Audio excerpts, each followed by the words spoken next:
waktu aku baru datang ke Jogja juga nih, nama-nama tempat itu banyak sekali disingkat ya, nama daerah mungkin. Iya. Misalkan Tamsis, Jakal. Dari cara sholatnya aja kayak beda gitu. Udah beda banget ya. banget, Vi. Kayak gak tahu kayak ada gerakan apalah gitu.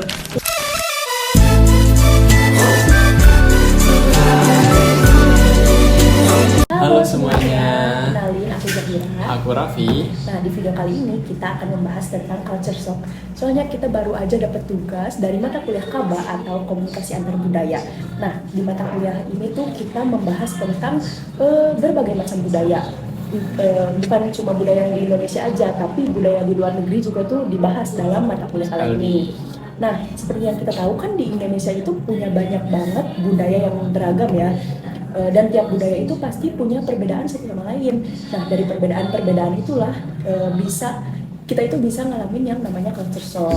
Nah, sebelum masuk ke podcastnya, boleh dong dijelasin dulu apa itu culture shock? Oke, jadi culture shock itu adalah perasaan tidak nyaman atau perasaan kaget terhadap suatu budaya. Misalkan kita nih orang Jawa, kita punya perbedaan budaya dengan orang-orang yang ada di Sumatera sana. Nah, perasaan tersebut lah yang disebut culture shock, perasaan kaget atau kita terkejut melihat suatu budaya yang baru gitu ya. Bahkan perasaan tersebut bisa menyebabkan kita sampai stres. Iya benar, itu tuh bisa dari komunikasinya mereka, terus bisa dari makanannya mereka. Itu tuh bahkan dari makanan aja tuh bisa bikin ini ya, bisa bikin apa? Kita kaget gitu lah. Nah, sekecil makanan pun bisa menjadi sebuah culture shock gitu. Misalkan aku orang Jawa, orang Sumatera nih. Nah, di Jogja itu identik dengan makanan manis. Nah, sedangkan misalkan di tempatku itu sangat jarang sekali makanan manis. Kita sukanya orang yang pedas-pedas gitu. Kayak aku kan dari Sunda kan. Aku di Sunda itu makanannya identik asin terus pedas. Pas datang ke Jogja kayak apa semua makanan rasa manis gitu kan. Dia bener-bener kaget banget sampai kayak gak mau makan selama sebulan gitu karena nggak cocok di lidah. Benar sekali. Gitu. Tapi lama-kelamaan kita pasti bisa menyesuaikan lah ya. Iya, karena ya itu juga kita juga bisa menyesuaikan terhadap culture shock tersebut ya, tergantung cara kita menanggapi budaya tersebut gitu. Nah, ngomongin culture shock, kamu punya gak Vi cerita tentang culture shock yang bikin bener-bener shock banget gitu? Kalau misalkan bikin shock banget, kayaknya nggak ada ya, karena aku sebenarnya tinggal di Jawa dan kamu juga kuliahnya di Jogja ya, jadi karena masih Jawa-Jawa gitu. Aku SMA pun udah di Jogja gitu. Mungkin ada beberapa hal yang dulu aku sempat kaget gitu dari budaya-budaya Jogja. Apa tuh? Jadi aku kan punya saudara gitu di Jogja. Yang pertama itu dari bahasanya, kita kan sama-sama Jawa ya, karena Jawa kan beda-beda ya, setiap daerah itu hampir punya ciri khas masing-masing gitu. Terus? Satu kata yang aku kaget waktu itu ya, Bali. Bali Apa artinya? Bali pulau. Pulang, iya. Pulang? Bali. Bukan pulau. Bukan, jadi Bali itu kalau di Jogja pulang ya. Dulu jadi saudaraku tuh waktu itu nggak sengaja ngomong Bali gitu ya. Tanyain mau kemana? Mau Bali gitu. Bali apaan gitu? Bali ternyata pulang gitu. Kayak balik gak sih? Tapi kayaknya gak kebaca gitu. Enggak, yang Bali gitu. Bali. Nggak ada kayaknya Bali. Nah itu tuh kayak itu dari bahasa aja ya bisa bikin kita culture shock ya. Pertama kali yang aku merasa itu kebiasaan. Kemudian ada lagi ngelih, tau ngelih nggak? Enggak. Nah, Aku nggak tahu bahasa Jawa jujur. Itu tuh kebanyakan bahasa Jawa itu mirip-mirip ya. Cuman ada satu bahasa yang itu sangat beda gitu. Termasuk tadi Bali itu kayak cuma ada di Jogja doang gitu. Nah itu bikin aku kayak itu ternyata di Jogja beda gitu ya. Terus kemudian waktu aku ke Jogja pertama kali waktu dulu itu overall masih sama juga suasananya sama sekarang. Cuman dulu tuh lebih asli lagi, apalagi dulu tuh kayak nggak sebanyak sekarang ya mungkin mahasiswanya itu sampai yang masih bertahan sampai sekarang itu di perjalanan itu sangat jarang sekali mendengar klakson. Bener Iya kan? bener banget. Bener Di sini kayak orang-orang nggak pernah ngelakson ya? Pernah. Di sana tuh ya di tempatku di Jawa Barat lah, di Tasik. Orang-orang tuh padahal baru lampu kuning gitu, udah klakson, sedangkan di sini udah lampu hijau pun kayak masih tenang, masih santai gitu. Nah, santai banget. Kalau di tempatku pun juga belum kuning tin, nah gitu. Udah. Kesel ya sih. Padahal kamu Madiun ya. Katanya Madiun. ini bener gak sih Jawa Timur sama Jawa Tengah itu katanya udah beda banget ya culture-nya? Iya, Jawa Timur itu ya itu masuk lebih halus Jawa Tengah lah. Karena Jawa Tengah. tempatku itu masih mepet-mepet Jawa Tengah, jadi masih kena Kayak ada campur halusnya. aduk gitu ya? Oh. Jadi mungkin di tempatku itu bahasanya sih yang mungkin masih halus ya. Gitu. Kemudian, nah itu pertama ya. Aku di lalu lintasnya. Kemudian di waktu aku baru datang ke Jogja juga nih, nama-nama tempat itu banyak sekali disingkat ya. Nama daerah mungkin. Iya. Misalkan Tamsis, Jakal, Bener Tamsis. lagi. Aku Iya ya? kira dulu itu Jakal tuh ya Jakal gitu. Nama jalannya Jakal, ternyata Ternyata Jalan Kaliurang gitu. Wah. Iya bener lagi. Tamsis, Taman Jalan Siswa. Siswa bener. Jamal Jalan Magelang iya. Bilang. Kemudian apa lagi ya? Mungkin waktu aku kemarin sempat main-main ke Jakarta, itu juga aku punya beberapa culture shock ya gitu kayak. Iya.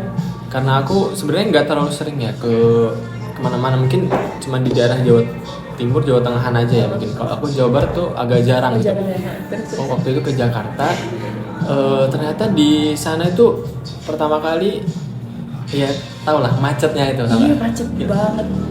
Aku pun tuh yang di Jawa di rumahku itu ya namanya lalu lintas tuh jarang banget macet, kita jadi leluasa gitu kan. Pas nyampe sana baru maju dikit titin. Bener. Terus kamu nyadar gak sih di Jawa Barat, di Jakarta itu orang-orang yang bawa kendaraan itu kayak nyalip-nyalipnya tuh kayak ini banget kan. Bahkan sampai jalur busway pun diterapkan. Terus aku pernah juga kan diboncengin sama orang dari Jakarta gitu. Itu dia skill bawa motornya udah kayak gini-gini, Itu. kayak udah mau mati. Jago banget itu. Kemudian di sana itu juga kendaraan umum tuh lebih dimasifkan gitu, lebih sering banget dipakai. Kemarin tuh aku kayaknya keliling Jakarta full pakai kendaraan umum, Transjakarta, KRL, MRT gitu.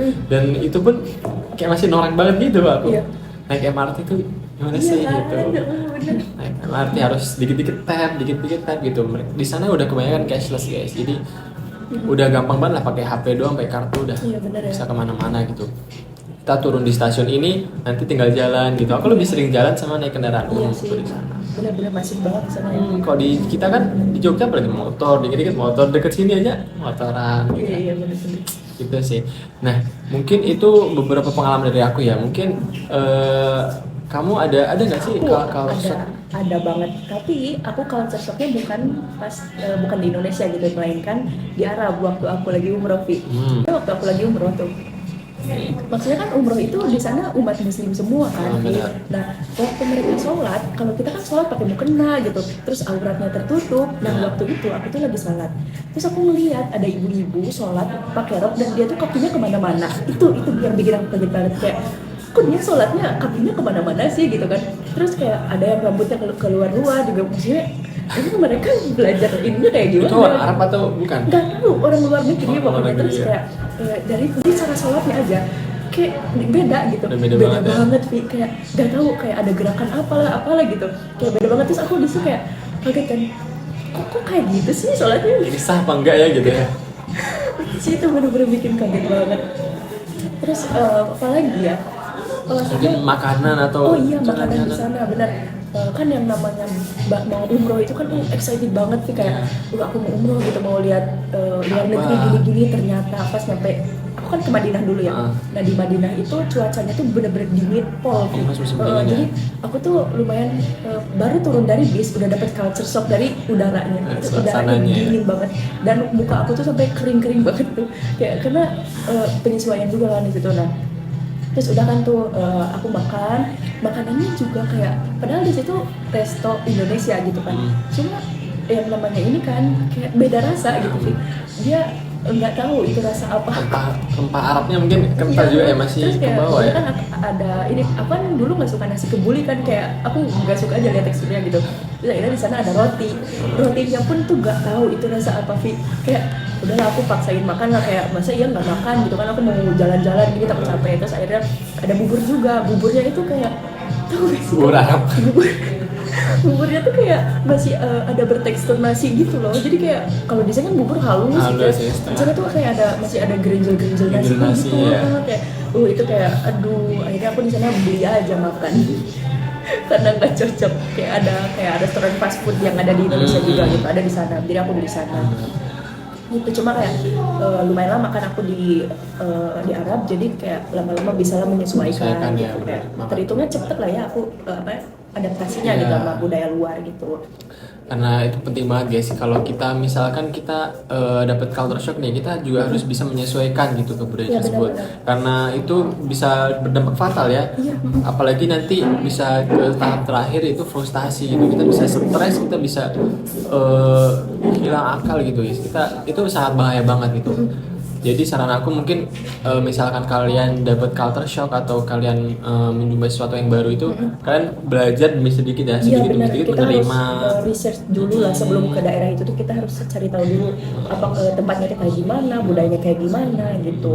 Karena kan culture shock itu ada 4 tahapan kan, Iya, katanya benar-benar. ada honeymoon stage, kayak kita tuh masih kayak aduh seneng banget nih kita Seneng-senengnya, mau kayak iya. aku aja umroh, aduh aku seneng mau umroh gitu. Pas di sana aku stres karena udaranya, karena makanannya, terus aku akhirnya menyesuaikan diri dan akhirnya aku bisa menerima gitu. Itu ada tahapan-tahapannya. Terus juga jangan mikir kalau culture shock itu selalu melulu tentang negatif gitu. benar. Emang sih kita kalau ngerasain culture shock ini pasti kayak ngerasa ditolak ya, nggak diterima gitu di dalam lingkungan tersebut. Kayak aku nih yang biasa di Sunda terus tiba-tiba di Jawa kayak aduh ini ngomong apa gitu, ini makanannya apa gitu, kayak jadi homesick juga Iya, kan, benar. terus Kita stres banget rasanya gitu. kayak wah orang-orang di sini nggak menerima aku nih, Iya, yang benar. kangen, langsung kangen kita di rumah gimana, kita pokoknya langsung homesick gitu. Iya, Itu terus kayak denger nada dari orang lain tuh kayak aduh ini tuh dia sensi ya, kita ini, jadi sensi. ini marahin aku atau bukan sih, karena kan nadanya beda kan, ternyata kayak orang Batak lah ya, orang Batak kan memang mereka